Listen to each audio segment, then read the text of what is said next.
Con la plática y con la charla muy amena sobre la historia de la revolución y los antecedentes de la revolución mexicana con el profesor Corral. Seguimos sobre los liberales que después pasaron a ser antirreeleccionistas, y cuando ya se generalizó ya el movimiento, fueron clasificados como anarquistas para que el pueblo los denunciara y las fuerzas rurales detenerlos. Entonces ahí ya se va creando una conciencia civil, política, porque los campesinos pues eran esclavos de la tierra de los tiempos feudales. El hacendado era dueño de vidas y de terrenos y disponía de mujeres de los mismos obreros o empleados o campesinos.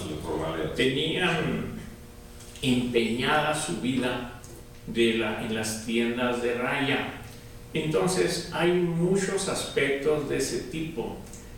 Fue en aquellos años la economía se fincaba en las haciendas. Si la hacienda no producía, pues la economía de esa región distaba mucho de tener una vida económica fuerte, pero a costas de los campesinos.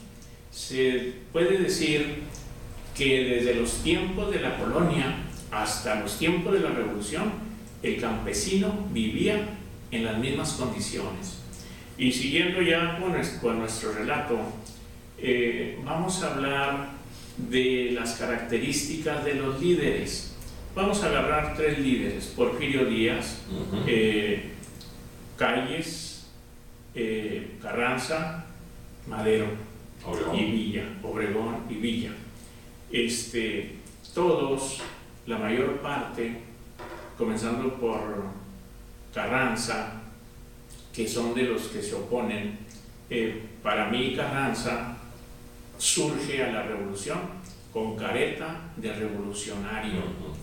¿Por qué? Era un hacendado. Porque era terrateniente, era hacendado, era la dueño de la mitad de Coahuila o de Nuevo León, y en todas esas partes tenían ranchos que no sabían ni de quién, que eran de él.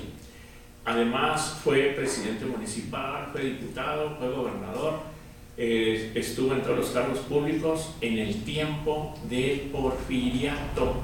Entonces él pensaba como peor que un emperador, que un dictador, y eso ahorita lo vamos a explicar por qué. Entonces, no se le, comparado con los otros, Obregón es también la esposa dueña de tierras en el estado de Sonora. La mitad del estado era de Obregón y la otra mitad de Calles, o la otra parte de Maytorena, que a Maytorena lo van a desconocer. Entonces fueron gentes que su origen fue de cuna de seda. El mismo origen. Francisco y Madero, pues en aquellos años tenía sus ganancias de 100,000 pesos. Tenía negocios con los Rockefeller, tenían un comercio con Estados Unidos, le compraban lechuvilla a 12,000 campesinos, pero Madero tenía la cualidad de que él les daba un nivel de vida más humano, porque él los curaba, él los recetaba, él tenía conocimientos de herbolaria. Madero estudia en Francia, se especializa en Estados Unidos, se mete a la política, y el abuelo y el padre le dicen: hijo, no te metas a la política. Hijo, los regaños que recibía Madero de su abuelo, y le decía en las cartas muy pesadas: hijo, te comiste los mocos. En otra, para rematar el regaño, le decía: hijo, te metiste en las manos de los caballos.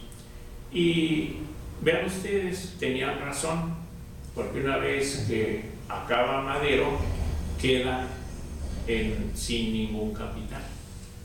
Pues hacemos un corte técnico y volvemos, estimados telespectadores de Presencia México.